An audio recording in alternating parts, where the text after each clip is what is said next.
بسم اللہ الرحمن الرحیم۔ السلام علیکم۔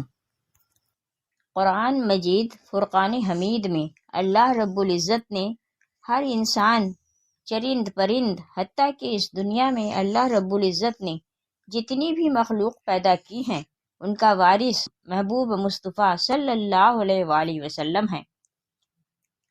اللہ رب العزت فرماتے ہیں، میرے محبوب کی زبان میری زبان ہے، میرے محبوب کا اشارہ میرا اشارہ ہے۔ یہاں پر اللہ رب العزت فرماتا ہے، خبردار اگر تم نے میرے محبوب کی ایک بات کو جھٹلایا تو میں خدا تم سے جنگ کروں گا، مجھ سے جنگ کرنے کے لیے تیار ہو جاؤ۔ اللہ اکبر۔ اس لیے سرور دو عالم صلی اللہ علیہ وآلہ وسلم کی ہر بات سچ اور حق ہے۔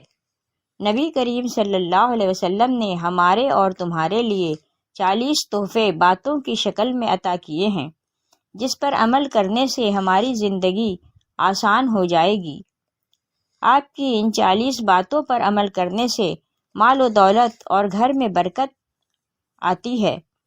آپ صلی اللہ علیہ وسلم کی وہ کون سی 40 انمول باتیں ہیں جسے جان کر آپ بہت رشک اور فخر کریں گے، اور اللہ رب العزت سے دست ادب سے کہیں گے، یا اللہ تیرا شکر ہے، ہم تیرے محبوب مصطفیٰ احمد مجتبیٰ صلی اللہ علیہ وآلہ وسلم کی امت ہیں، ہمارے لیے اتنے انمول موتی چھوڑے ہیں جو ہماری وجہ سے بکھرے ہوئے ہیں۔ ہم نے ان موتیوں کو ایک ایک کر کے سمیٹ کر پرونا ہے، اپنی زندگی اور آخرت سنوارنی ہے۔ میرے بہن بھائیوں، اس ویڈیو کو پوری دیکھیں تاکہ یہ دنیا بھی اور آخرت سنوار سکیں۔ آئیے شروع کرتے ہیں۔ نمبر 1، آپ صلی اللہ علیہ وسلم نے فرمایا، بدبودار اور گندے لوگوں کی صحبت اختیار مت کرو، اس عمل سے تم خود بدبودار بن جاؤ گے۔ نمبر 2، آپ صلی اللہ علیہ وسلم نے فرمایا، فجر سے اشراق تک، مغرب سے عشاء تک سونے والوں کے گھر میں غربت آتی ہے۔ نمبر 3، آپ صلی اللہ علیہ وسلم نے فرمایا، ان لوگوں کے ساتھ سونے سے پرہیز کریں جو لوگ رات کو دیر تک باتیں کرتے ہوں، اس عمل سے دوسروں کی نیند اور اللہ کی عبادت میں خلل پڑتا ہے۔ نمبر 4، آپ صلی اللہ علیہ وسلم نے فرمایا، بائیں ہاتھ سے کھانا نہ کھائیں، اس عمل سے اپنے دائیں ہاتھ کی شہادت کی انگلی کی لذت سے محروم ہو جاؤ گے۔ نمبر 5، آپ نے فرمایا، منہ سے نکلا کھانا دوبارہ نہ کھایا کرو، یہ عمل بیماری کا سبب بنتا ہے۔ نمبر 6، آپ نے فرمایا، کھانا کھاتے وقت اداس نہ ہوا کرو، یہ عمل ناشکری علامت ہے۔ نمبر 7، آپ صلی اللہ علیہ وسلم نے فرمایا، گرم کھانے کو منہ سے پھونک مار کر ٹھنڈا مت کرنا، یہ عمل دوسروں کی بیماری کا سبب بنتا ہے۔ نمبر 8، آپ صلی اللہ علیہ وسلم نے فرمایا، اندھیرے میں کھانا مت کھایا کرو، یہ عمل بدبختی بے برکتی کی علامت ہے۔ نمبر 9، آپ صلی اللہ علیہ وآلہ وسلم نے فرمایا، کھانے سے پہلے کھانے کو سونگھا مت کرو، یہ عمل انسانوں سے جانوروں کی تسبیح دینے کے مترادف ہے۔ نمبر 10، آپ نے فرمایا، منہ بھر کھانا مت کھایا کریں، یہ عمل تمہارے معدے اور آنتوں کے لیے مفید نہیں ہوتا۔ نمبر 11، آپ نے فرمایا، ہاتھوں کی انگلیوں کے کڑاکے نہ نکالا کریں، اس عمل سے تمہارے ہاتھوں کی نسیں کمزور ہو جاتی ہیں۔ نمبر 12، آپ نے فرمایا، کپڑے یا جوتے پہننے سے پہلے 3 مرتبہ جھاڑ لیا کرو، ہو سکتا ہے اس میں کوئی زہریلی مخلوق ہو۔ نمبر 13، آپ صلی اللہ علیہ وسلم نے فرمایا، نماز ادا کرتے وقت آسمان کی طرف نہ دیکھا کرو، کیونکہ اس وقت تمہیں فرشتے دیکھا کرتے ہیں۔ نمبر 14، آپ نے فرمایا، رفع حاجت کی جگہ تھوکا نہ کرو، یعنی کہ اپنے ٹوائلٹ میں تھوکنا صحت کے لیے مفید نہیں۔ نمبر 15، آپ صلی اللہ علیہ وسلم نے فرمایا، کوئلے سے اپنے دانت صاف نہ کیا کریں، اس عمل سے آپ کے دانت کمزور ہو جاتے ہیں، ہمیشہ مسواک کریں۔ نمبر 16، آپ صلی اللہ علیہ وسلم نے فرمایا اپنے دانتوں سے ٹھوس چیز یعنی کہ سخت چیز مت توڑا کریں، یہ عمل آپ کے دانتوں کے لیے نقصان دہ ہے۔ نمبر 17، آپ نے فرمایا نہانے کے بعد کپڑے ہمیشہ بیٹھ کر تبدیل کیا کریں، اس عمل سے آپ جوڑوں کے درد سے محفوظ رہیں گے۔ نمبر 18، آپ نے فرمایا دوسروں کے عیب پر بات کرنے سے پہلے اپنے گریبان میں جھانک لیا کریں۔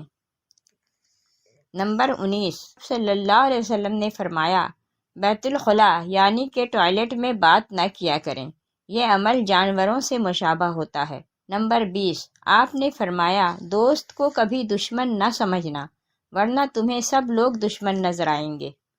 نمبر 21، آپ صلی اللہ علیہ وسلم نے فرمایا دوسروں کے بارے میں غلط رائے نہ رکھنا ورنہ اکیلے پڑ جاؤ گے۔ نمبر 22، آپ نے فرمایا بات ٹھہر کر اور آرام سے کیا کرو ورنہ دونوں فریقوں میں اختلاف پیدا ہو جائے گا۔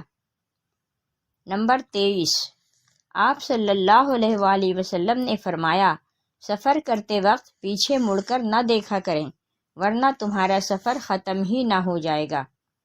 نمبر 24، آپ صلی اللہ علیہ وسلم نے فرمایا پیدل چلتے وقت زمین پر اپنی ایڑیاں نہ مارا کریں، یہ عمل تکبر کے زمرے میں آتا ہے۔ نمبر 25، آپ صلی اللہ علیہ وسلم نے فرمایا کبھی بھی دوسروں پر جھوٹ نہ بولنا، یہ عمل شیطانی ہے۔ نمبر 26، آپ صلی اللہ علیہ وآلہ وسلم نے فرمایا کسی کو شوخی مت دکھانا، یہ عمل جانور کرتے ہیں۔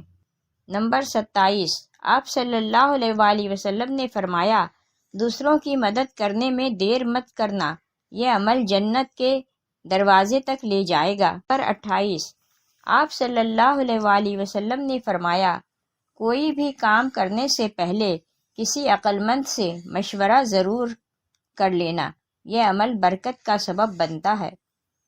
نمبر 29، آپ نے فرمایا اپنی کامیابی پر غرور مت کرنا کیونکہ کامیابی اللہ جل شانہ عطا فرماتا ہے۔